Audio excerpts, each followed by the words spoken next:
Hello everyone, welcome to my channel NCERT Learning Hub.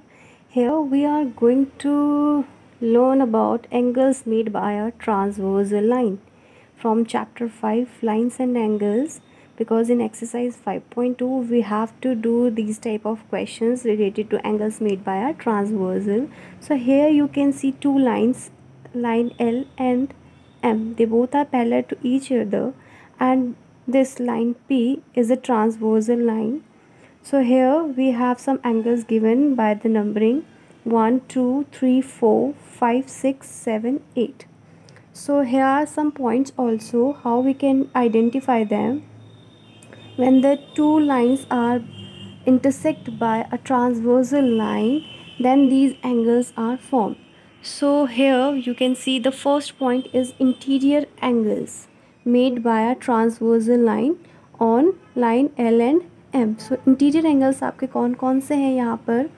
Angle 3, angle 4, angle 5 and 6. तो आपके जो ये line है L और M, इसके अंदर वाले जो हैं 3, 4, 5, 6, ये क्या है? इंटीरियर एंगल है. तो जब ये इंटीरियर है अंदर वाले, तो ये बाहर वाले क्या कहलाएंगे? एक्सटीरियर. कौन से? 1, 2, 7 and 8. This is clearly seen कि ये बाहर वाली साइड है, और you can see these one are interior ones. ठीक है, क्योंकि ये अंदर वाली साइड है. तो ये हो गए आपके interior angles made by a transversal line and exterior angles made by a transversal line. Now come to the next point, pairs of corresponding angles. अब हम करेस्पॉन्डिंग एंगल्स की बात करते हैं. पेयर्स ऑफ करेस्पॉन्डिंग एंगल्स जब बनते हैं transversal line के थ्रू, तो क्या होता है, कैसे बनते हैं? ये क्या हो जाते हैं? एक दूसरे के इक्वल होते हैं. when two lines are intersect by a transversal line, then the corresponding angles are equal. So here the pairs of corresponding angles are, number 1 is we have 1 and 5. तो 1 ये रहा आपका एंड ये रहा आपका 5. तो ये क्या है, आपके दोनों इक्वल हैं. अगर ये 30 डिग्री का होगा तो ये भी 30 डिग्री का होगा. अगर ये 60 का है तो ये भी 60 का होगा. नेक्स्ट पेयर क्या बनेगा आपका? 2 एंड 6. ये दोनों भी क्या है, एक दूसरे के करस्पॉन्डिंग है, यानी कि इक्वल हैं. फिर आता है आपका नेक्स्ट पॉइंट 3 एंड 7. ये दोनों भी क्या है, एक दूसरे के करस्पॉन्ड हैं. ऐसे ही 4 एंड 8 एक दूसरे के करस्पॉन्ड हैं. दोनों क्या होंगे? ये इक्वल होंगे.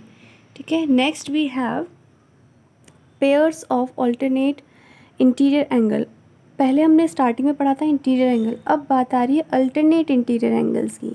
तो वो कौन है आपके?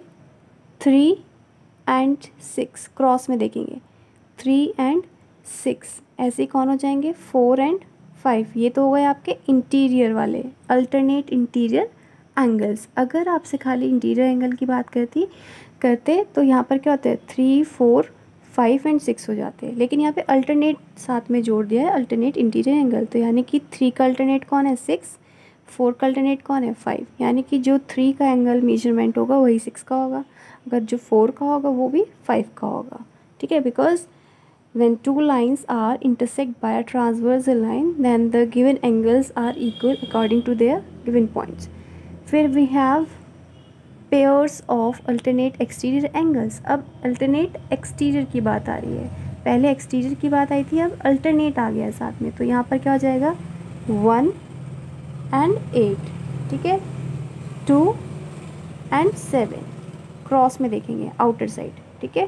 तो ये आपके अल्टरनेट एक्सटीरियर एंगल हो जाएंगे. अब बात आती है pairs of interior angles on the same side of the transversal. किसकी बात आ रही है?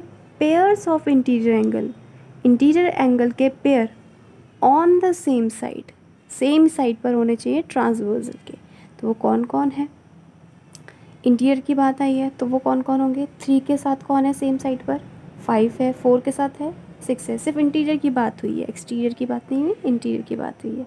तो ये हो गए आपके pairs of interior angles on the same side of the transversal. जो आपका एंगल 3 का मेजरमेंट होगा वही 5 का भी होगा.